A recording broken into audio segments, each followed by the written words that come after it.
अल्हम्दुलिल्लाह रब्बिल आलमीन अस्सलातु वस्सलामु अलैका या रसूल करीम अम्मा बाद फ़अऊज़ु बिल्लाहि मिनश शैतानिर रजीम बिस्मिल्लाहिर रहमानिर रहीम। नाज़रीन कराम, दोस्तों, बुज़ुर्गों, मेरी बहनों, छोटे बच्चों, अस्सलामु अलैकुम वरहमतुल्लाहि वबरकातुहू। उम्मीद है आप सब खैरियत से होंगे। अल्लाह ताला आप सबको खैरियत से रखे, शैतान के शर से महफूज रखे, हम सब का खात्मा ईमान पर फरमाए। दोस्तों, जिस किसी ने हमारे चैनल को सब्सक्राइब नहीं किया वो यूट्यूब पर अकबर भाई VJ9 लिख कर सब्सक्राइब कर लेता है कि आने वाली वीडियो आप तक बर वक्त पहुँचती रहे।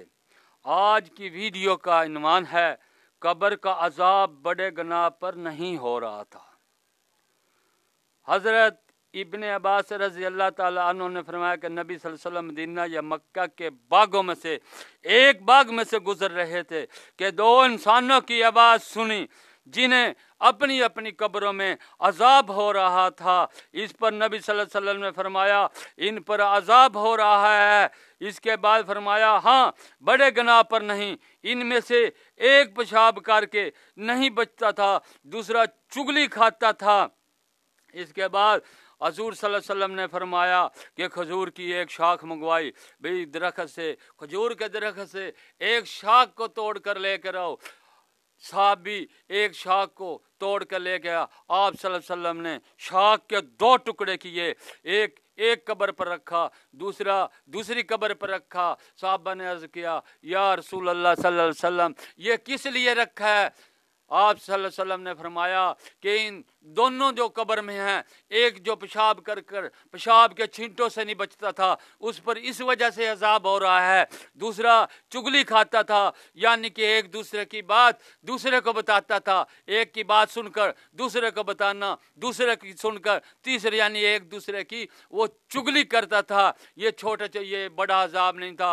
हालांकि अजाब में बड़ा अजाब भी यही था कि उन पर बड़ा सख्त अजाब हो रहा था। आप सल्लल्लाहु अलैहि वसल्लम ने फरमाया, जब तक ये शाखें इनकी कब्रों पे सब्ज रहेंगी, इनके अजाब में यानी कि तखफीफ यानी कि कमी होगी, इनको अजाब सख्त नहीं होगा। दोस्तों, कहने का मतलब ये है, इस हदीस से यह इबरत मिलती है कि जो ये दुआ करते हैं, दुआ करने का दुआ का असर भी मुर्दों तक पहुंचता है। अगर वो शाखें अजाब होने वाले बंदों के अजाब में कमी कर रही हैं तो इंसान तो शाखों से अफजल है। इंसान जब अपने मुर्दों के लिए दुआ करता है, अपना मुर्दों के लिए कुछ भेजता है, अल्लाह पाक वो भी उनकी दुआ कबूल फरमाता है और दुआ कबूल फरमा कर उनके अजाब में कमी फरमा देता है।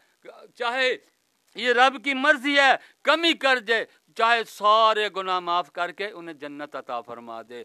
दोस्तों, यहाँ एक बात ज़हन नशीन है, अल्लाह पाक ने कुरान में यह भी फरमाया कि मेरे जो अर्श उठाने वाले फरिश्ते हैं, जो मेरे अर्श के इर्द गिर्द फरिश्ते हैं, जो मेरी हर वक्त दिन रात तस्बीह अमन सना बयान कर रहे हैं, मैंने उनकी ड्यूटी भी लगा दी है। जब एक वक्त में तुम मुसलमानों के लिए दुआ करना, मुसलमानों के बाप दादा के लिए दुआ करना, इनके जो बाप दादा मर गए हैं, जो मौजूद हैं, इनकी बीवियों के लिए, इनकी औलाद के लिए रब ने फरमाया कि मुझसे है मेरे फरिश्तों दुआ करो, इनकी बख्शिश की दुआ करो, इनकी मग़फ़िरत की दुआ करो, ताकि मैं तुम्हारी दुआ कबूल कर कर इन सब मुसलमानों के बाप दादा इनकी भी इन सबको बख्श दूँ। अस्सलामु अलैकुम वरहमतुल्लाहि वबरकातुहू।